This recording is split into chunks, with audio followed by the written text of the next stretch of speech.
So, welcome everybody. We are going to start with some thanks. Thanks, first of all, to Institut Français, Consulate of France, and Alexandre Durand, and Georgia Tech, and especially Mark Cottle and Xavier Khan. So, thanks very much, because it's because of you that we can be here explaining a little bit our work. So, to start, I'm going to make a quick overview to explain a little bit what are we talking about in this lecture. We are going to explain you the Nouvelles Richesses concept a little bit, how it was born and why and when and how. So we are going to speak about that, and we are going to speak a little bit about the pardon. About the Venice exhibition that you could find in upstairs. So I encourage you to go visit a little bit. And to finish, because in Venice, in the exhibition of Venice, we didn't show. It was a choice we make to not to show our works, our personal works, because we were defending some ideas. So we wanted to move out about the idea of just communicate about our own work. We are taking profit today to explain a little bit our professional work, that it's completely linked to the ideas we try to define in some more theoretical way in Venice.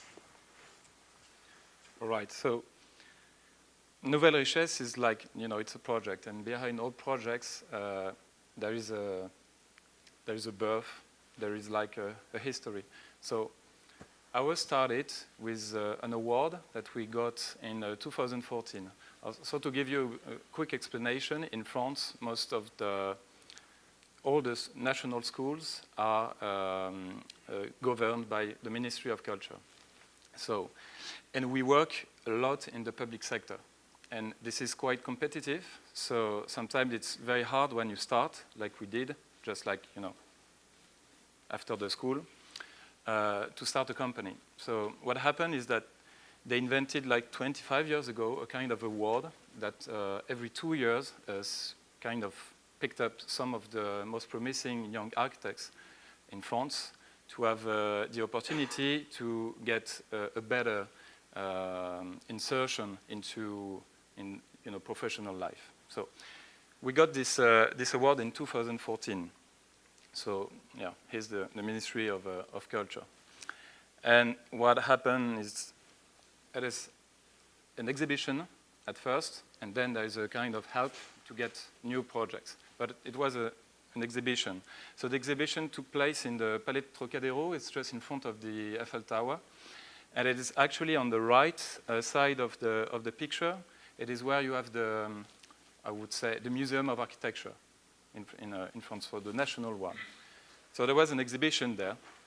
So you can pick it up. We are somewhere in the page, and it was a very important moment for us because we had the feeling that it's not that we deserve the award, but we had the feeling that it could change our life. So we kind of we were expecting a lot from the Ministry of Culture. What happened is that the Ministry of Culture had not enough money to help us enough. So we went through a process of going and see them and say, okay, we want you to do more for us. And this idea of wanting something more that they gave to us made our collective exist. So all the winners, we were like 15 architecture firms and landscape architects firm. We went into a collective. So we said, okay, architecture is not something that you do on your own. It's a collective work, as you say in the exhibition upstairs. And so we went with a new way of a new view of architecture in our country. So we went through very small, first sentences that really founded our collective. So the ministry, when they saw that, they said, come on, we have to do something for them. We don't have money, but we have ideas, is what we say in France most of the time. So what happened is that they say, okay, every year you have like the kind of huge exhibition in Cannes when you have the film festival. And it's like an exhibition for developers, but really strong one. So at first we said, no, it's not our place. We're not supposed to be there. So this is the kind of advertising we got. And we felt that it was an opportunity to, in this place, like against adversity in a way, it was the perfect place to display the view we had about architecture. So we made fake money for it. That is actually like a lot of sentences saying, okay, architecture is not about money, it's about working together. And we went through the process of getting in clubs and giving them to people. It was like, we played it like at second degree in a way. But at the same time, it was a moment of explaining and displaying the idea we had. And so there's been a lecture there. And this is basically where the Nouvelles Richesses were born. So this is quite quick process, The circuitous devices, so it's another way of making architecture and giving importance to the materials you use. And when I say materials, I say all the people that are behind the materials. So how to gain these materials, where do they come from, and everything. The nature of projects that we showed were really, like the very important thing is that there was not a lot of money. It was about the poverty of these projects. So what was the most important thing is what the use these buildings gave to people. So it's a wealth of use. And the last one is to say that economy is always collaborative, because you can't, it's always about trading and working with people. So the idea of what we said in the third topic is the wealth of the process. So the very important thing is how you make architecture with people that are not architects. So the people who want the building, the users, and obviously the banks to get the money from, and everything, you see? And it led us to the Venice Biennale. So it was the next step on our collective. For the first time, and I think that it's an important thing to insist, because it's quite weird in our nowadays in the world. It was an open competition. I mean, the curator of the French Pavilion was open to everyone who wanted to present in that, and it was just some rules, for example, that the teams were needed to be integrated by two architects, one young and one skilled. So we made the first step in MIPIM event, and we decided to translate our first lecture, our first thinking about Nouvelles Richesses to the Biennale, because I must say that the main curator this time was Alejandro Aravena, and we felt that the way he presented the Biennale in 2016 was more or less the way we have to defend our discipline, our architecture. So we took contact with Frédéric Bonnet, an architect and urbanist who had the National Urbanism Prize in 2014, and it was not for lack that we contacted him, because we made before a competition, another open competition in France for EDF, a company of energy, and we were beaten by Frédéric Bonnet, who won, and we were second. So finally, it's not about competition; it's about the ideas. So we contact him because we felt that we share a lot of the main ideas in our thinking with him, and he was agree, and we enlarge this collective just to defend these ideas. So it was the first opportunity we had to show a little bit more in a global scale our work. The first proposal, that's the 3 points, the 3 topics that we presented in our proposal to the ministry, who was organizing the jury to the judgment of the teams, was in 3 topics. We see a mall, diversity of situations, encounters, collective commitment, and emotion, architecture as facilitator. So these 3 points were based to show another side of French architecture. The French architecture you probably know is the metropolitan architecture in the big cities like Paris, Nantes, Bordeaux, Marseille, with the huge firms who. But we wanted to defend that another architecture, and not more or less important, the architecture who is truly changing and making territories was there, and we wanted to defend it. So we use these 3 topics as an approach to get into this. We had 24 projects, but it was a lot more that we presented, and you can see upstairs. So that was the drawings who were made by our team to the proposal.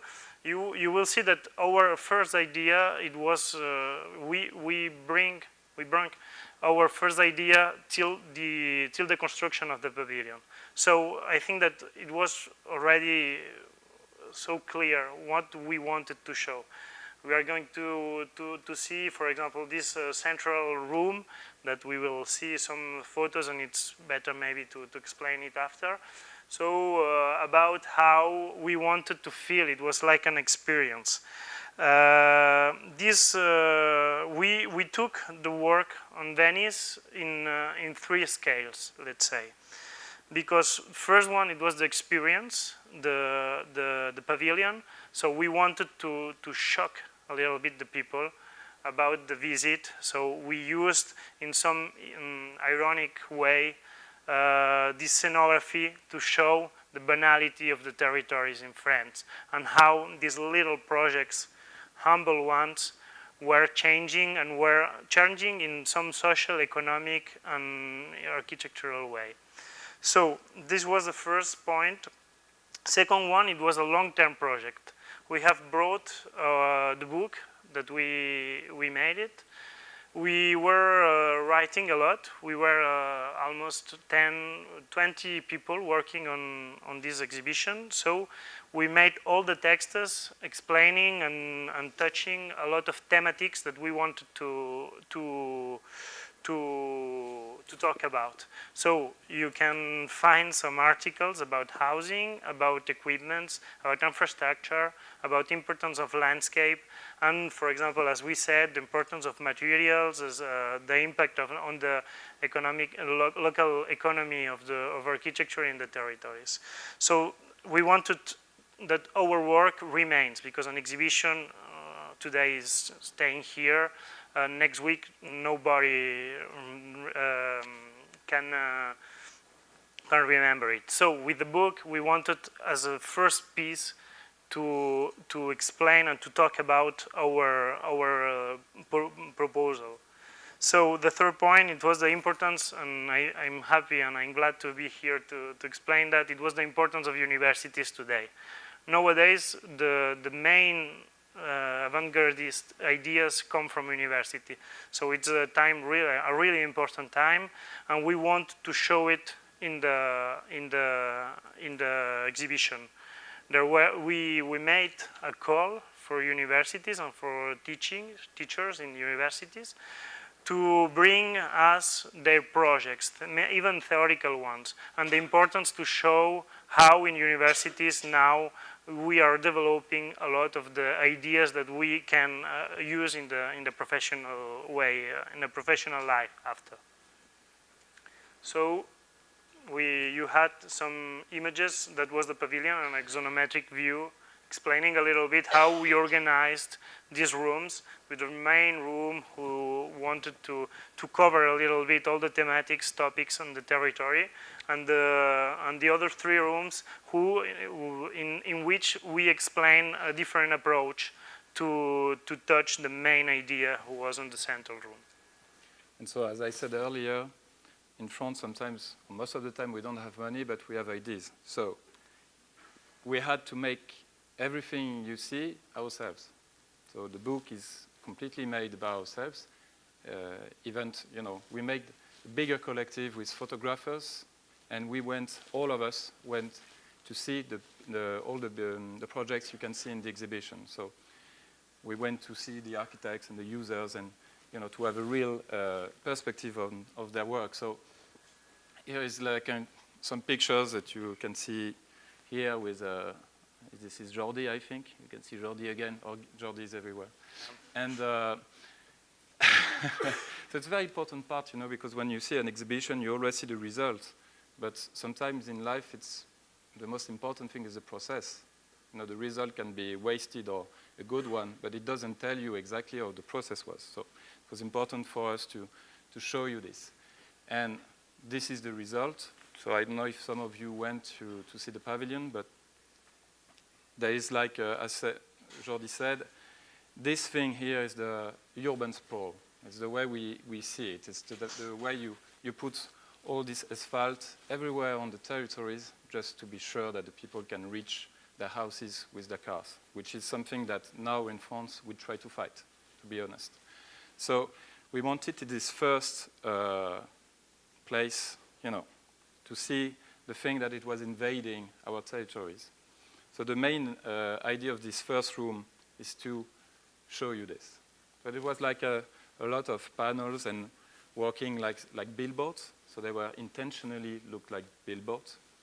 And on each of them, you had 3 pictures of a building. So the first picture was about the territory without the building, then a closer one, and the last one was always very close to the building to see the users. So the second room was about, as I said earlier, we went to see the projects. So we took like interviews. So we were with people, like kind of journalists, taking the sound of people, telling us how was the process of the building, how was the building of the building, of course, and how it did exist after the building phase. So it was this second room.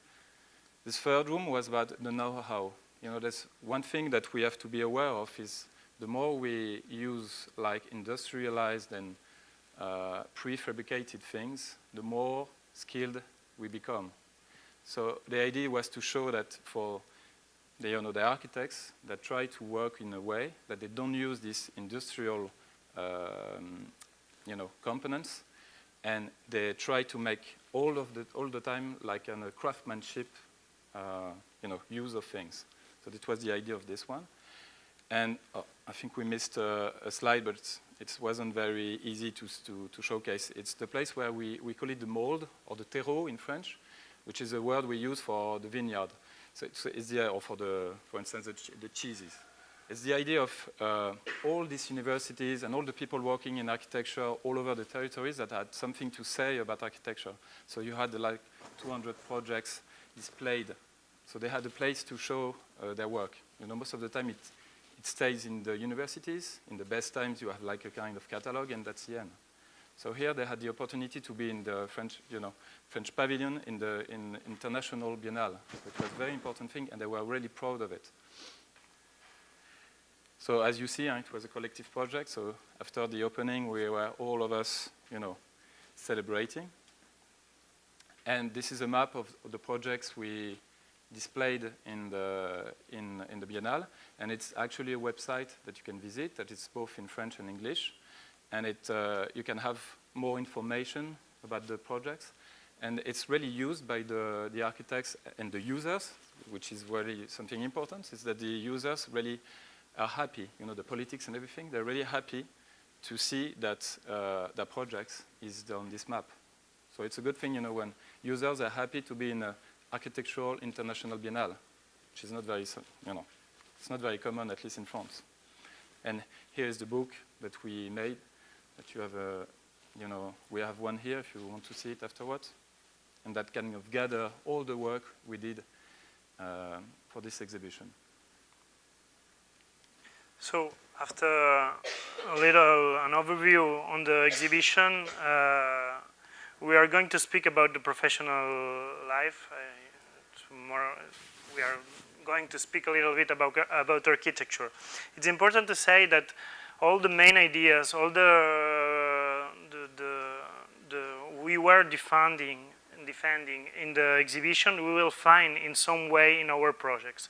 So for me, that's a kind of a key of approach on our projects, because even if it's not explicit, you will see in some way how we are always thinking about process, about materiality, about all the people who are around the construction, because we are not alone architects. We need some politics.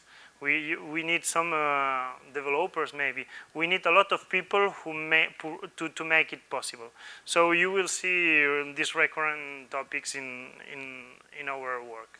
So I will start with a project we made in Alsace, in a French region on the east.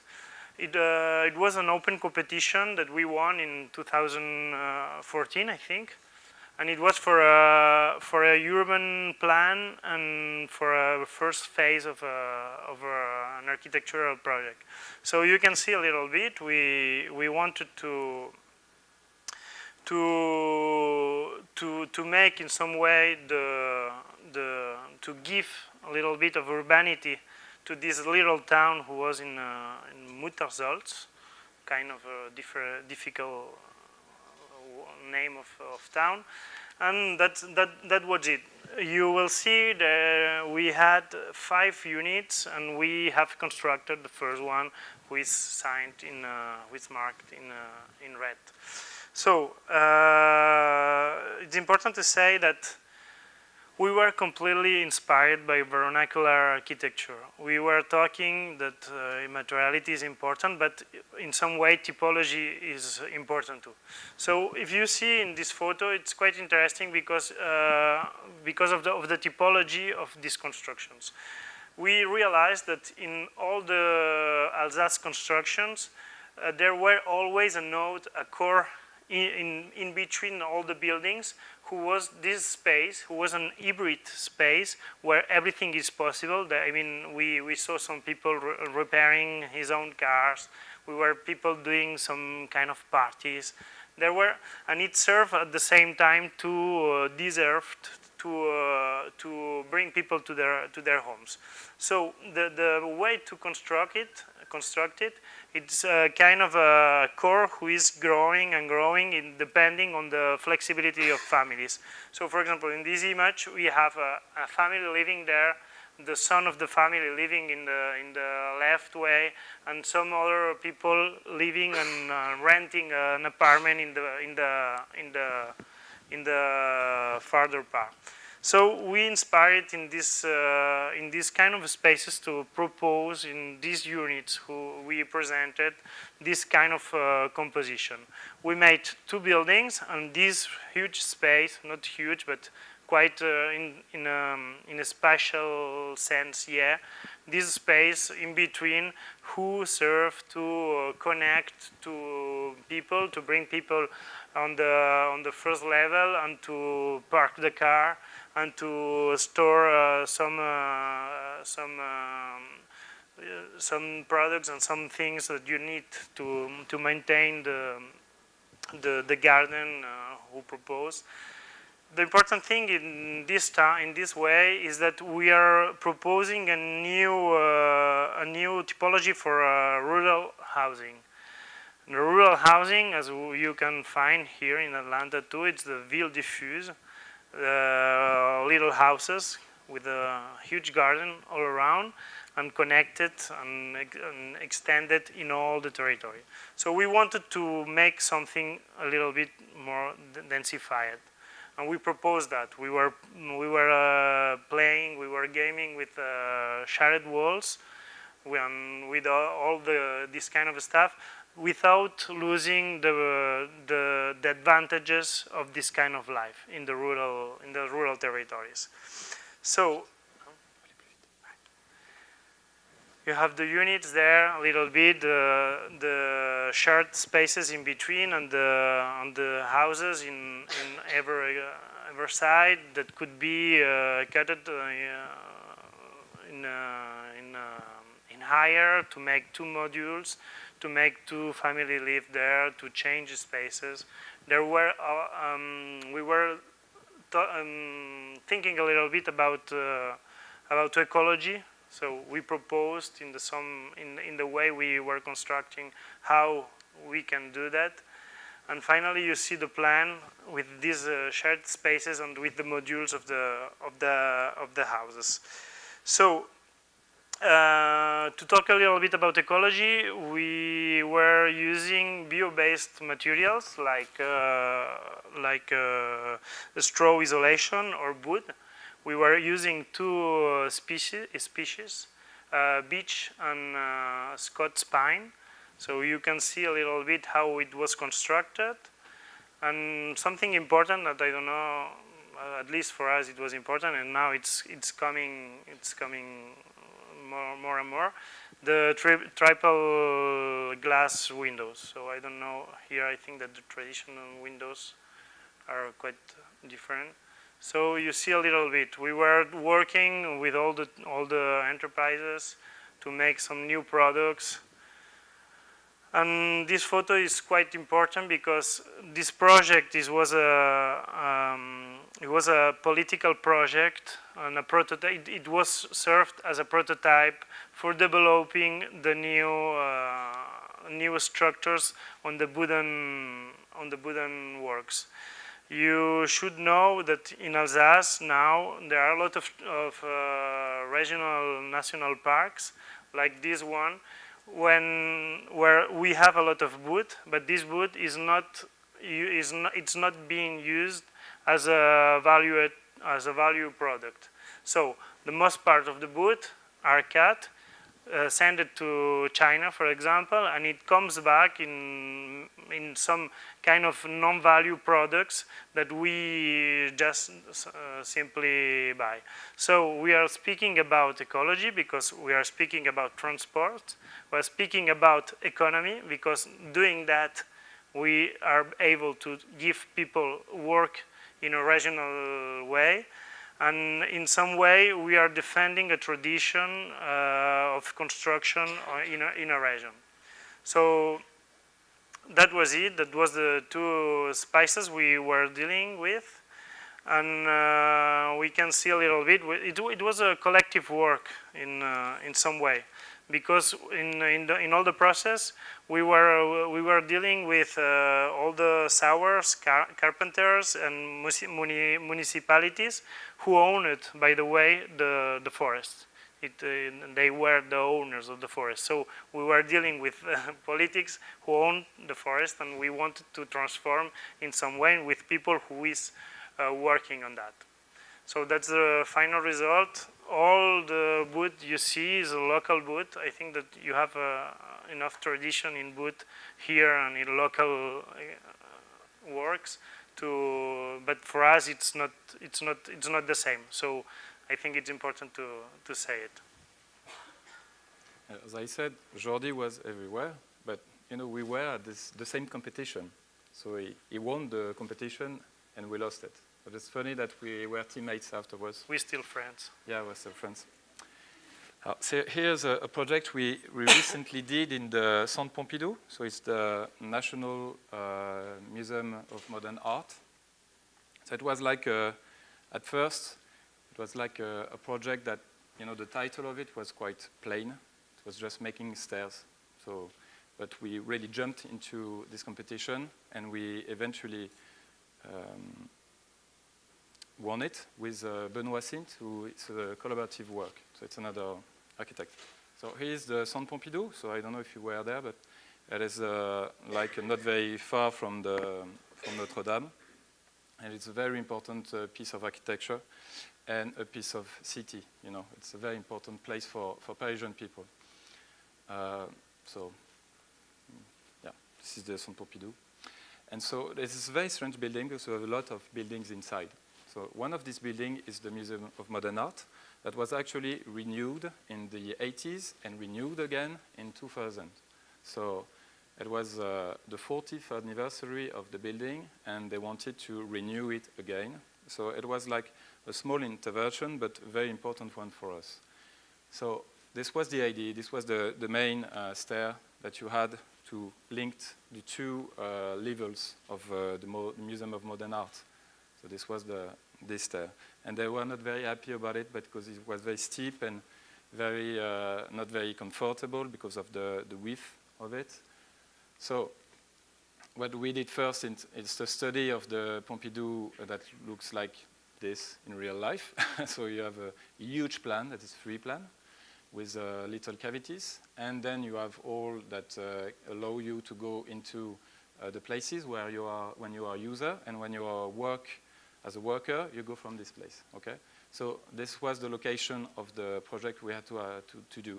And we set ourselves, okay, if we want to make a stair that is easy to see and to go to the next level, we have to do it on this street, I would say it, and not on this one, where it was before. So the first thing, you know, about the Centre Pompidou is that the structure is really present. You know, it's something like you have all these trusses that are quite amazing and that have very like a strong rhythm. And at the same time, this rhythm tells you something about the structure, that everything has to be hanged. It's hung, sorry. It's not something that you put on the floor. You have to hang everything. But in some ways, they have forgotten this. So it was our first idea. So as you see, one of the first models, everything was like mezzanines, like that. And this is a logo they made in 1977 that was, you know, telling something about going from a level to another one. So all these things were behind our head. And we had the same issue about how can we make, you know, a use of a material that is like materials that we don't use anymore. So it's beech again, but in a different system. It's plywood of beech that is starting to work. So the first idea was to have the entrance on the street and have, like, we call it the pose, that is right into the trusses. So it means that before you had just go downstairs like this, and in this project you could have like a pose at this moment that you could see and live into the trusses for some time. And so we made like a huge model, 3D model of it, because not to build it with robots, but to build it with people, so that we could speak with them, because there are a lot of little details. So it's basically the structure is full wood, full plywood beech, hung by steel posts. And so this was made into, they are called the Carpenters of Paris. There's a very well-known firm about wood, they are carpenters. And so we made with them all the drawings and all the joints and everything. We made a prototype to be sure that the idea was good and it was easy and nice to, you know, to work with. And you have 4 sheets. The first and the second and the third are structural, and they are the handrails, not the handrail, but, you know, that prevent you from falling. And the fourth one is the handrail.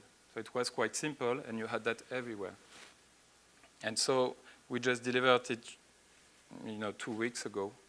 And the funny thing is that it really looks actually the designs we made before, you know, the 3D and everything. It was very close to it.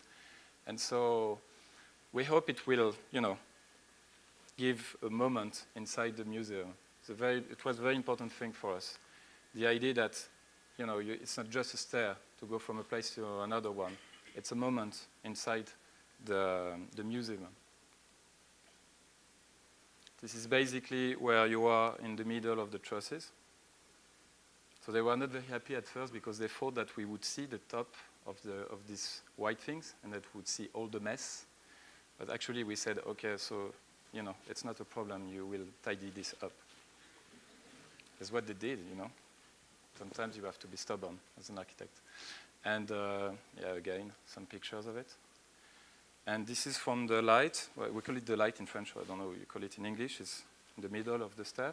And it's actually made to have a hung structure if you want to put some heart. And so again, all this work of designing the thing, not on their own, but with the carpenters themselves, to be sure that everything was in the right place for the human being. It's actually nice. I don't have pictures of this, but it's a very low handrail, and it really works well for the children. And I think that the museums are very important for children. And so again, everything looks like everything is set up so that it works as a whole. Well, so as we were speaking a lot on wood, I will try to move the discussion into the stone, just to change. So I will present a music conservatory that we are making at this time. It's not already built in Les Pradets. It's a little town in the south of France, in the Mediterranean coast, and nearby Toulon, with a city on the south with a huge port and with a lot of people. So when we won the competition, it was 2 years ago, something like that, 1 year and a half. So things in France are quite slow, maybe. Our first concern was to try to find which were the local resources on this place. So first thing we did, it was to visit the quarries on the region that we will see here with these magnificent limestones. And we tried to to understand a little bit the truth of this material. We wanted to do something real. I mean, and when I'm speaking about real, we will realize after why. In the urban sense, it was really important too, because our proposal was about creating a new space, a public space in the city. It's a little, as I said, it's a little town that doesn't have doesn't have public spaces of quality where people goes there and find other people. So for us, it was really important to put the building on the corner of the space, to make this free space in between the school who was existing and another building, to make this square, public square town. So our program, it was a music conservatory. So we needed to make front of the problematic about the dimension. We needed so much space, and all the urban existing buildings around were quite small if we compare to our facility building. So we wanted to play with that, with the materiality and the form, to try to make in some way this building mimetic to the existing. And that was a reason why we wanted to construct with the stone, because it was more or less the textures and the colors we could find there. So you have some images of these magnificent quarries who works in quite a mechanical way, and you can find here the building. As I was speaking about the textures, textures were quite important to implement our building in the existing. So you can see that in some way, even with a contemporary form, the textures of the facade are quite similar to the existing buildings, and you will see after that the stones are structural stones and are at the same time making the aesthetics of the building. We were working with wood, stone, and concrete. All the around the windows were in concrete, and it was just for a reason, because when we are working with the stones, we put one up to the other, and we need in some way to put something to hang the rest of the structure above the windows. So we decided to make it in an aesthetic way, putting all these squares of concrete around our windows. That's the form. There are two things. There are the thermic and the acoustic, who are really important in a conservatory, because people are are playing music inside, so the conditions should be okay, and for the maintaining of the instruments. So that's the point. That's the first point. The second point is the acoustic. As you know, the reverberation it's not good to the playing music, and we wanted to play with it again to make it something aesthetic, playing with non-parallel walls and doing some different systems on this wall who's separating the conservatory room with the hall, to make it something different and who works in an acoustic way. So that's our plan, and you can find here the section who is doing the same thing. You can see structural walls. We were using some concrete in the structure and some wood in the main roof. So we were studying a little bit when we decided to work with the stone. Our work about understanding the material was one of the first things we did.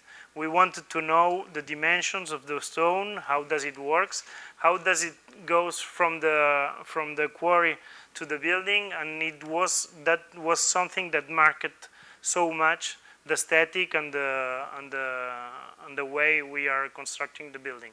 We made some prototypes to see a little bit the proportions. Proportions are really important, and you can see this image about the building who is going to be built soon, I hope.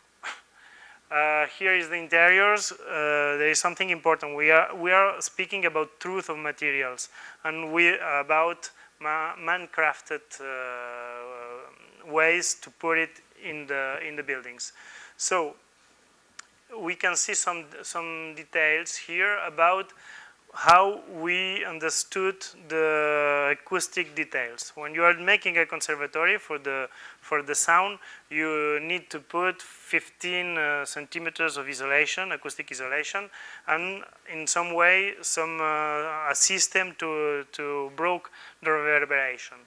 So we decided not to use standard and industrialized products, and to make in some way some artisanal work with the wood that we can see here. That's not for acoustic reasons, but for some furniture using local wood again. And here that's the playing rooms, and I forget to put the images, so I invite you to visit our website and you will see. But you will see that all the interiors are in wood and is man-crafted wood, to who at the same time as I said before, are playing a role of an acoustic break, and are playing an aesthetic as aesthetic. So now I'm going to show you a project it's been a long process and it's many years. It's an ancient fort that is very close to the Swiss frontier on the east of France. And this is the Rhône. The Rhône is a very long, a long river that goes all through the southeast of France. And this is like, you can see it as a lock. It was a lock, as military is concerned, because it was a way to be sure that the people from the Switzerland couldn't invade France. Okay, it's actually a very old one, because the first settlement is a Romanian one, so it's 2,000 years ago. Eventually, this fort got destroyed and everything. So as it looks right now, it's mainly a 19th century fort. As you see it, it's from 1820s, sorry. And this is a view, very old, is the oldest drawing we have, where we could see a kind of the remains of the Romanian castle. And for all the centuries, it changed of shape because of the different ways of invading a castle.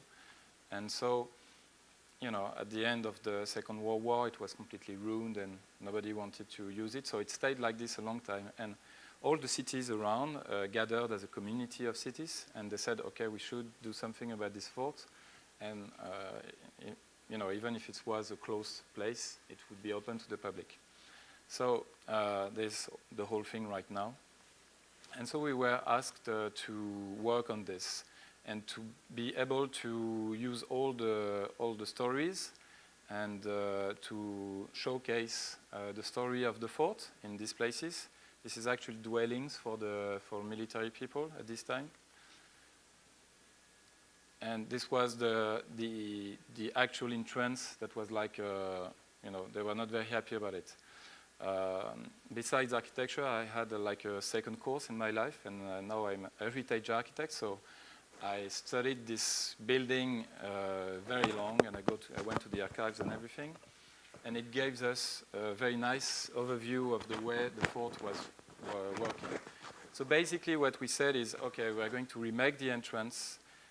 From this place, you have an elevator that allows you to go to this. But there was one missing, so we said, okay, there is no other way of making all the people go into this fort than doing an elevator, which is something that is not very appreciated most of the time in places like this, and to make the museum in this place. Actually, there's a kind of, it's called the canivet. Canivet means a little knife. It's a very, very local way of working on making like ornaments. And we really like that because now it's a very recent work on the same idea. So you see, it's a tradition that keeps going and living and that could be used. So we had that in mind, and we said, okay, we're not going to ruin the thing, so we have to work as dry materials and something we could remove afterwards if people don't want it anymore. So this is basically the system we had inside this main room that is still on process. The building is supposed to start in some moment. And for the elevator, we had this, we call it a gabion. I don't know if you call that in English, a gabion. It's a technique, again, for military purposes that you use for landscapes right now. It's like a net, a steel net that you put stones inside. So we had that in mind as well, and we said, okay, we are going to add something on this facade, and it's going to be made like this. And the stones that are actually inside the nets are the stones of the restoration of the building, but it's because it's in full restoration right now. So it's the fort that is building on itself with the same material. So this is a proposal that we're going to build in some month right now. And what we did at first is working on the entrance, and there is a very nice metro station in Paris that's called Arts et Métiers on the 11th lane. And it has been designed by a comic book drawer, and we really loved it. It's kind of Jules Verne in a way.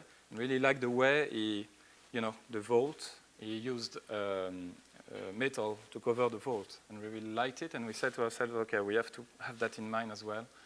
And the second thing is the way Souto de Mura lighted the Toronnet. The Toronnet is an old Roman abbey in the south of France that we really loved. It's kind of very important place for architects, and all very famous architects are invited to intervene in this place. And Souto de Mura made this thing about lighting. The intervention was about lighting. So this is basically the plan of the entrance. And so what we did is, having these two things in mind, we had something very important, is that it is not heat up. There is no heating. So during the winter, it's very, very cold. And we had to use materials that could sustain this. So that's why we basically use galvanized steel. And on the floor, we used little tiles of ceramic. The one you usually put on the facade, we use it on the floor because we felt as a very easy-going process and easy to remove afterwards. And we kept this idea of the lights, getting the shape of the places. So it's basically the way it looks right now.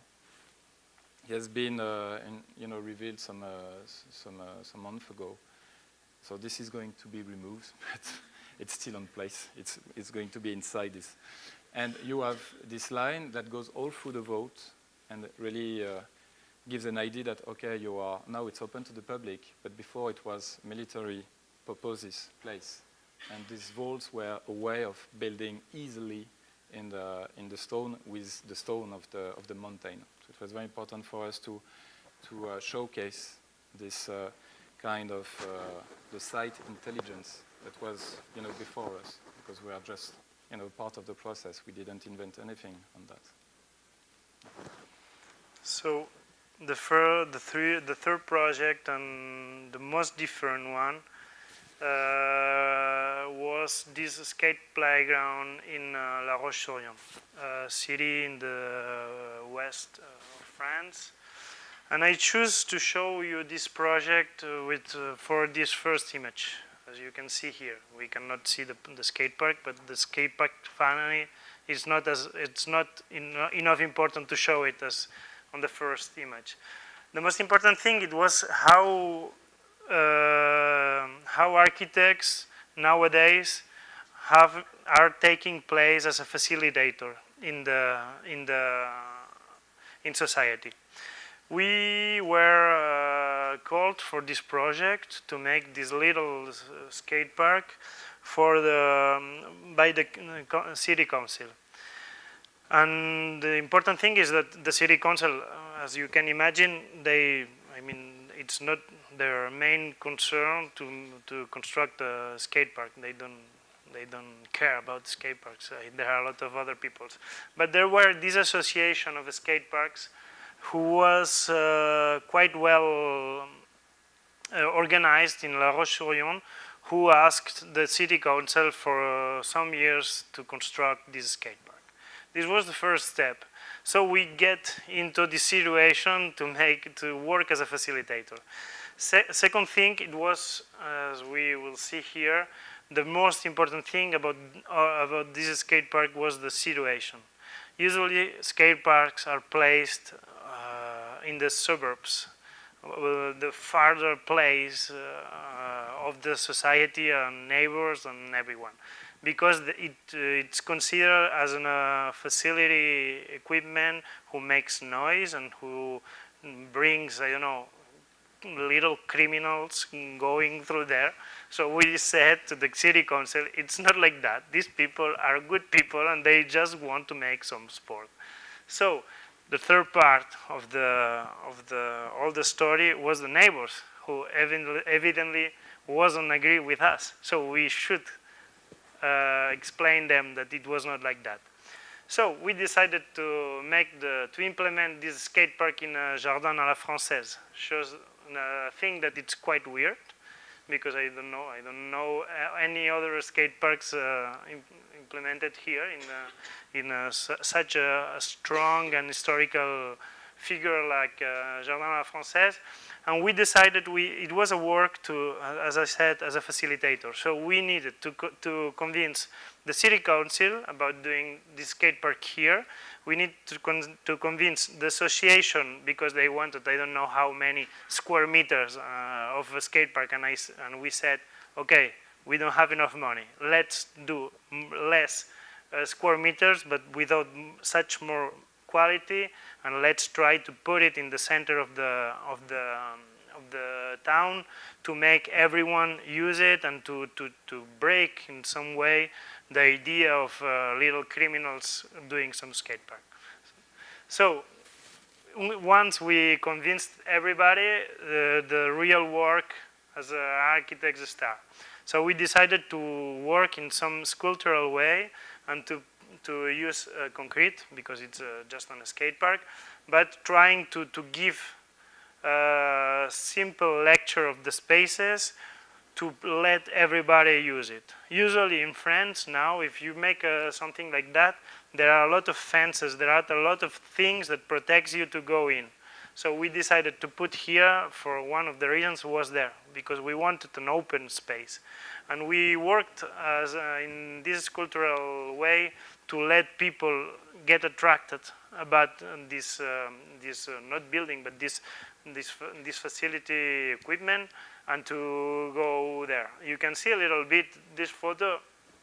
I mean, you see the sculptural way of the concrete, and the slopes and the slabs going down and making some funny forms.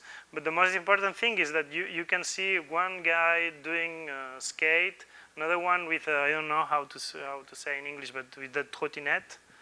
And there is a little guy just playing without any skate or just going through, sliding in the form. So finally, it was a success because everyone uses it as a part of the city and in the way they wanted to do that.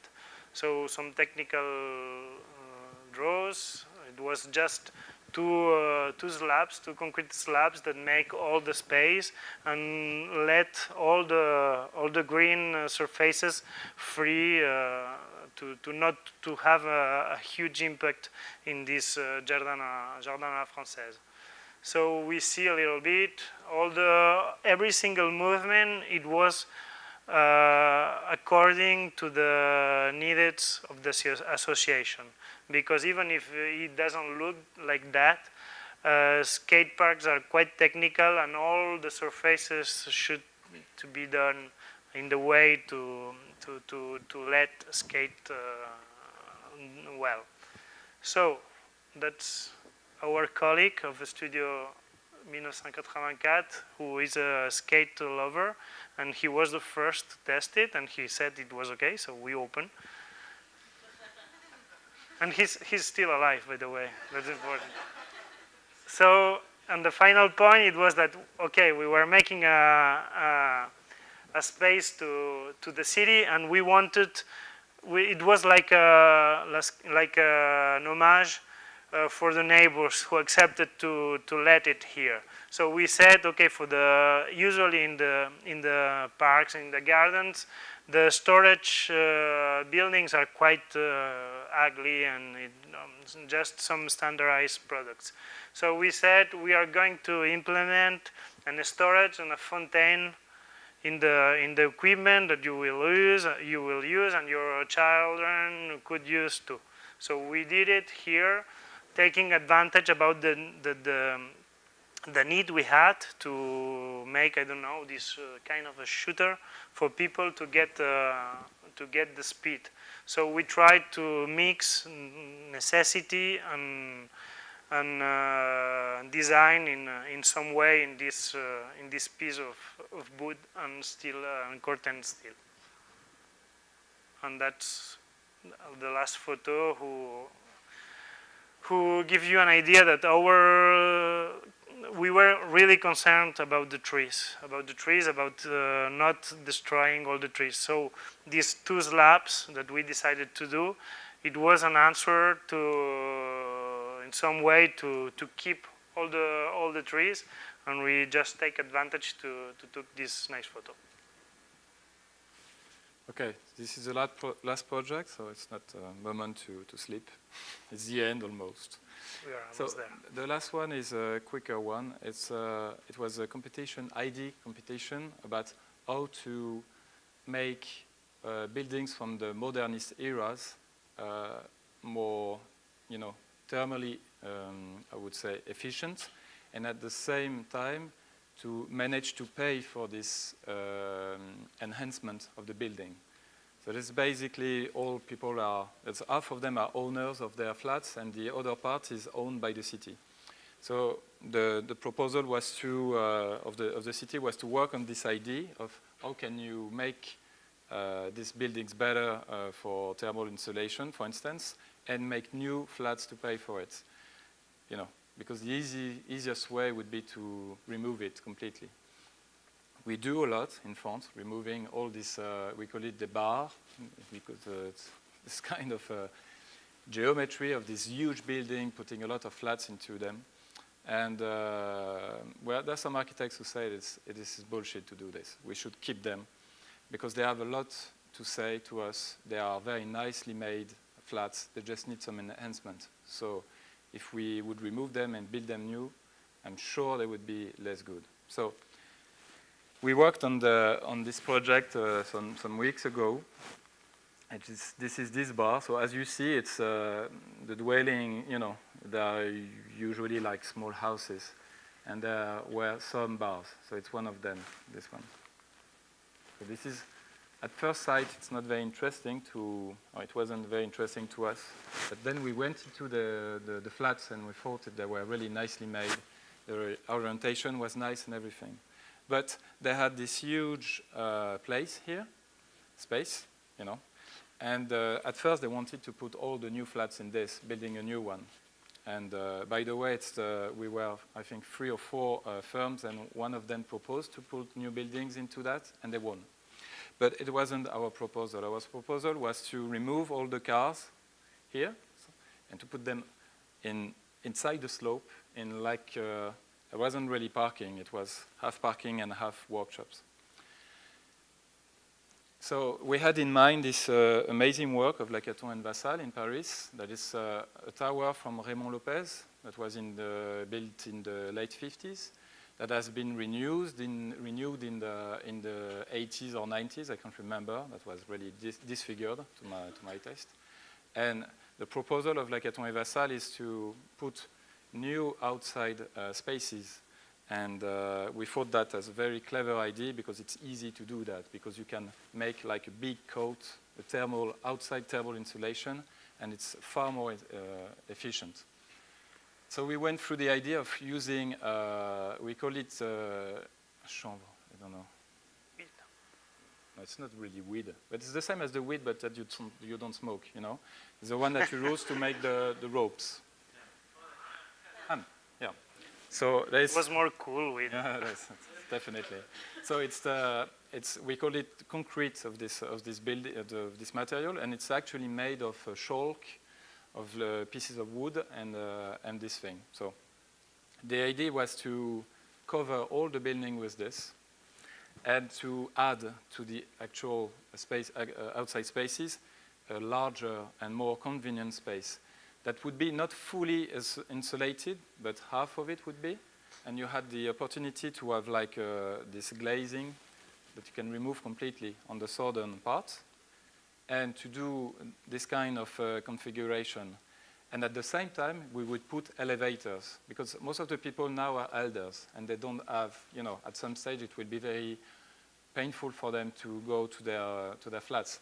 So we wanted to add elevators as well, and to insert them nicely there, you know, without having them too obvious.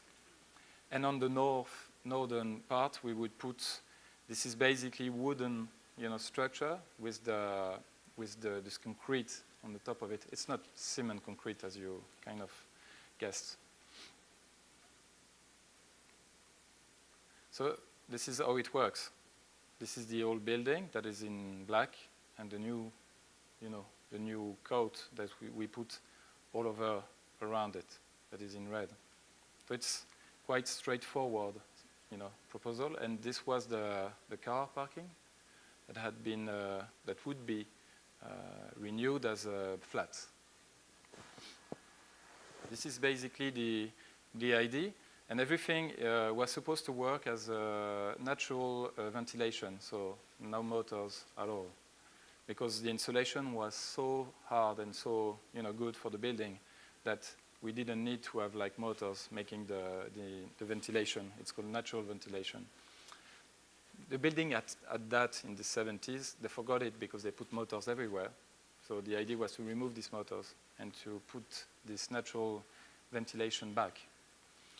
And again, the idea was to show that what we would propose is adding new usages for the users. So basically, we made these drawings showing all the configuration possible for the people, and the possibility of removing the cars to put something else into it that would be more suitable for their daily life. Of course, they still had the parking lot, you know, even if we put it in a place that at some stage, if they didn't need this car because they would share cars, for instance, they could remove them and change that into workshops.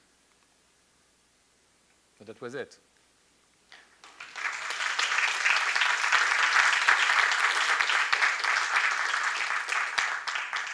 Maybe if you have some questions. Just, I would like to add something because I forget to say it, but for the Stone project, the second one, was made with another architect, Boris Boucher, who is a part of the collective too. So if you have seen, as you have seen, we are working in collaboration a lot. And it's not just a way to get into the projects, it's because we are completely convinced that the architecture is just something about collaboration and its richness to work with other people. Questions? It was really clear. I'm just curious, is it preference to your hand drawing versus using a computer? That's a student question, isn't it? Yeah, I have the same question all the time. It's really, could you guess? Because I couldn't either. In a way that we did some of them by hand and some other ones with the graphic, And to my taste, I think it's another question. It's about, like you do with agentic or digital photographs. The idea is to show something. So at some stage, if you have the time to make it by hand because you can scan it and put it in your computer, it's good. But if you don't have this time, it's easier sometimes to do it on the graphic table because it's easy to put on the, to copy it and to put it in different places. So it's basically a combination of handmade and computer-made or computer-assisted made drawings.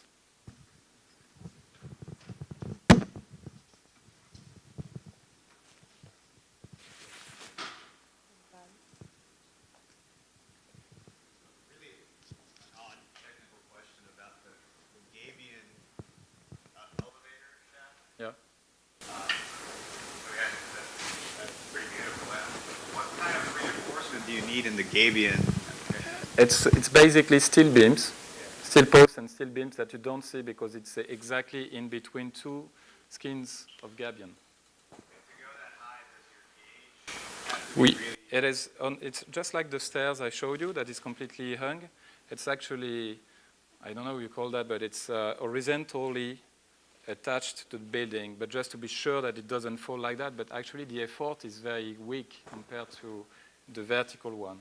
And the vertical one, we have all the opportunity to do it because the floor is actually extremely hard. It's the ground that has been remade all the times and, I don't know what you call it, but anyway, it could really, handle the weight.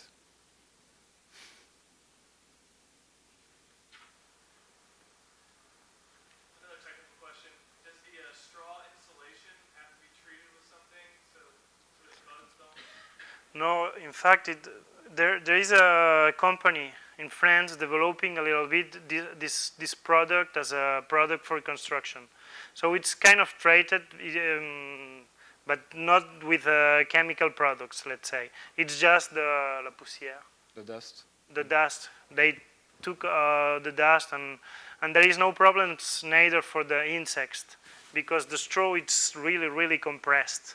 So the fibers are completely broken, compressed, and there is not enough space for insects and, for example, for the fire. It's good for the fire because there is no oxygen inside, and that makes the power of insulation. So finally, it works quite well.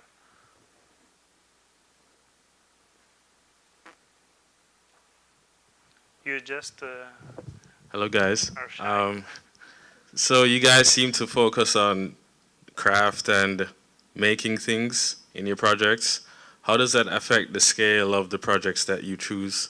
Because I imagine larger scale projects will definitely need industrial processes to build them.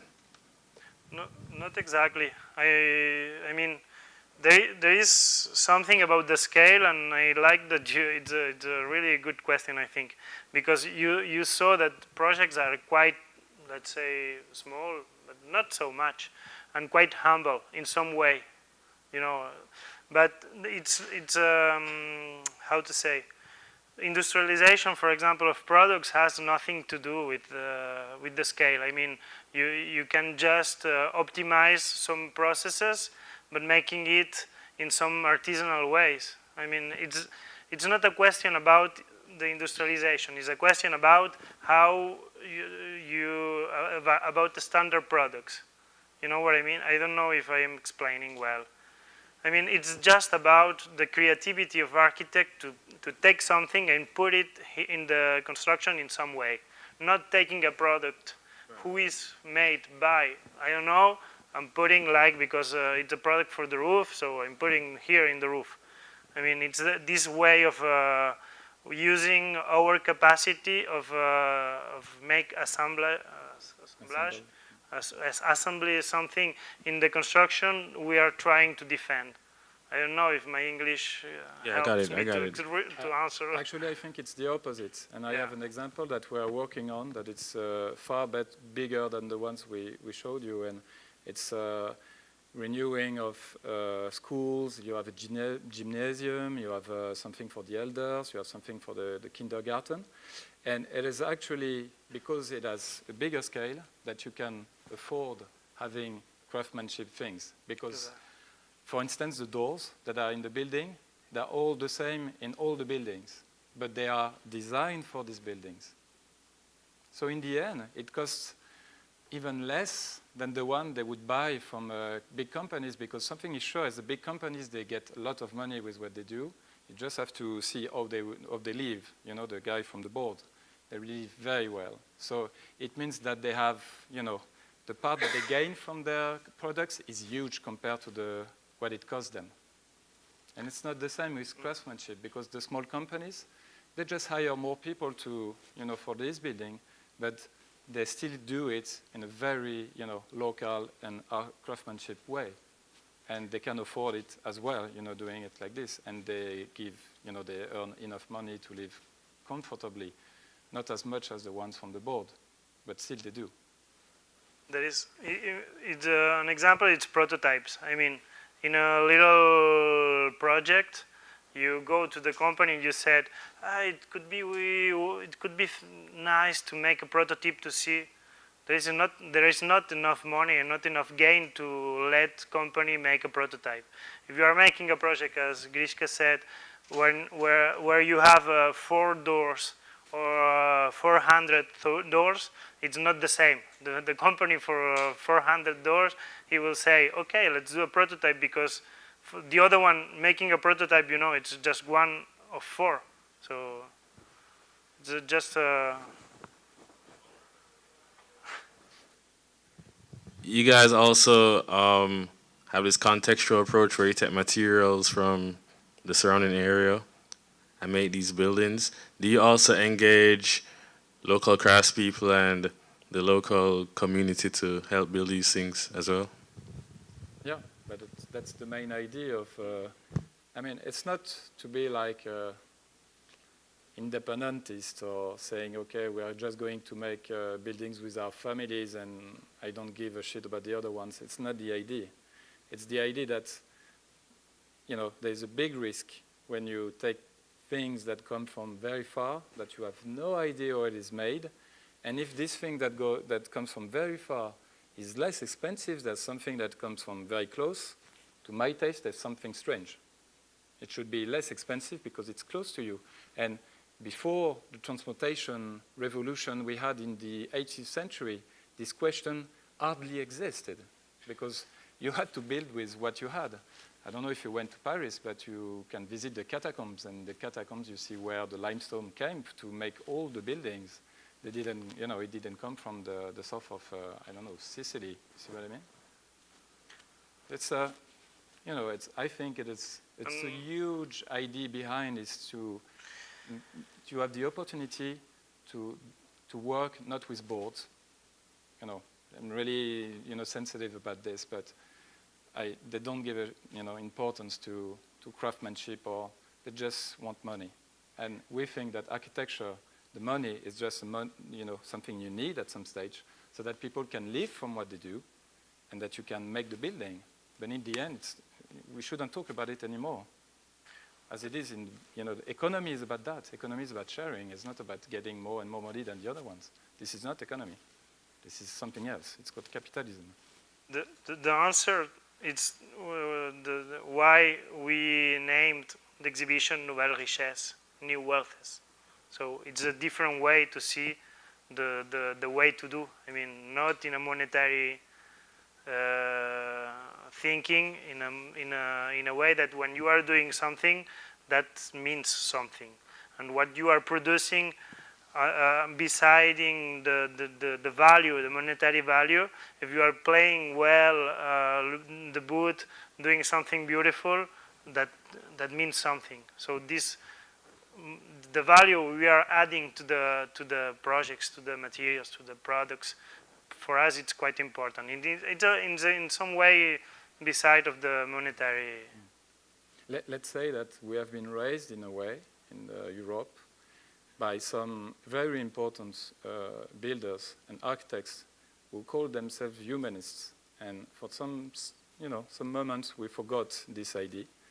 And we are from a generation who really think that is the thing to do, because otherwise people are going to be more and more individualistic, and they won't, they won't want what we showed you, They won't want things that they share, places where they can meet up and, meet their virtual wife or husband, I don't know. I mean, places where you can really meet people and meet territories. You see what I mean? Territories is a very important thing. It's extremely important, especially in a country like this, You have a huge territory that's one of the most beautiful one in the world. So, we had quite nice as well in Europe. So for some moment we were, like building things without thinking about that. But it's coming back in a way. Our generation is working on this. Generation movement, sorry. Yeah. Thank you very much. Last question, I think. Last question to finish. Oh, yeah. Sorry, I have one question. It was really nice to see the variety of materials that you use and the different expressions, but I was just curious, what was the most challenging and like logistically difficult or constraining material that you work with these different projects? All the materials. All of them.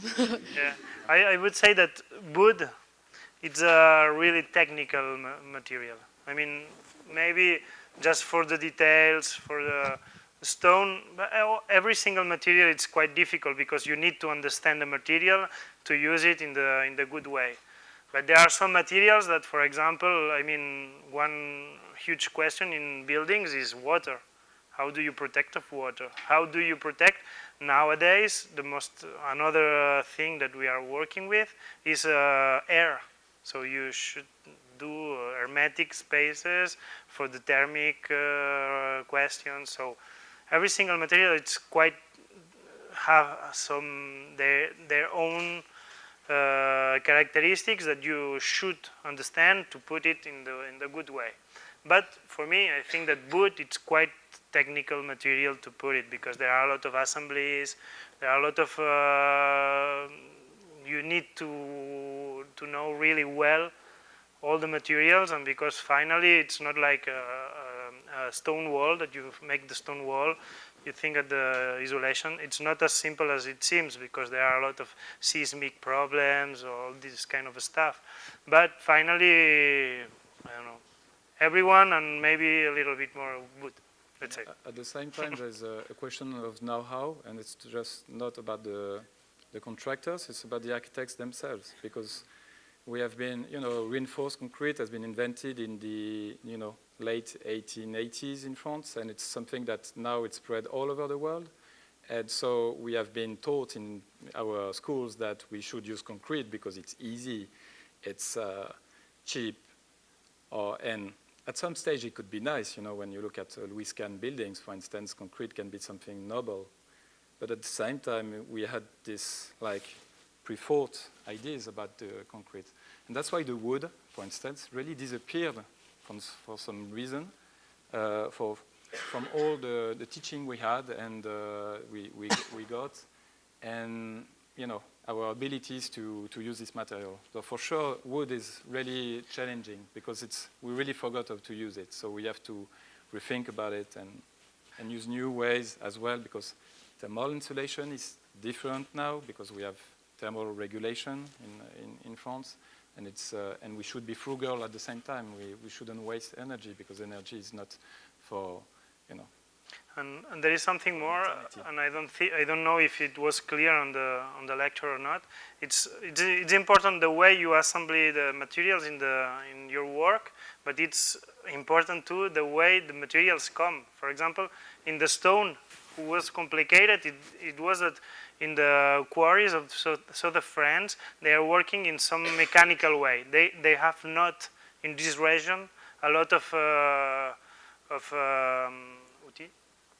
tools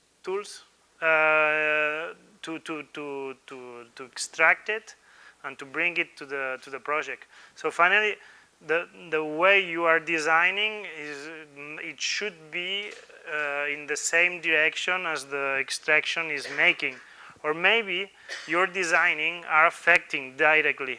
So you could speak with the guy who is working in the quarry and say, why are you doing like that? Try to make like that to optimize in some way these artisanal processes. So your decisions comes from the resource till the final project. And that's the most difficult and important thing, I think, even the material you are using. And if you have time to spend, you should have a look at the book of Fernand Pouillon. It's called The White Stones, because it's a 20th century architect who used stone again, and it's a dream about the making of the Tournai Abbey, and it tells you everything about the way you had to think differently and to design differently according to the source of your materials, which is really something we've already forgot. So